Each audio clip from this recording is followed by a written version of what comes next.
What's up mga kaidlo, maayong adlaw kanyong tanan. Lain na pud nga proyekto ang atong gibuhat dinhing sa CIS Kalambua Integrated School mga kaidolo.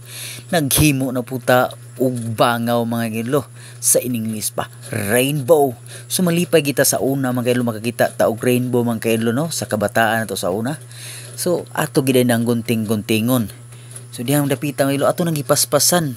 Ug hapit na gid mahuman mga kaidolo no. So atong gitukurag gamay nga kahoy mga kilo kasi basi matumba ang atong proyekto pagkasaya mga kilo. Ug gihandapita mga kilo nakita naging resulta ug gisunod lang dayon pagkulor sa atong mga kilo. Shout out dai nilang tolo no. Alright, shout out pod sa nagtago-tago, Ma'am Kisha Dadola. Nang salamat sa pagsalig. Ug shout out po ko diha ni Ma'am Jasmine Harina Ursais. Ato ning suportaran mga kilo kay usa pon siya content creator sa manako. Alright, daghang salamat sa pagtan-aw. Sumaw na ning kaidlo. Daghang salamat.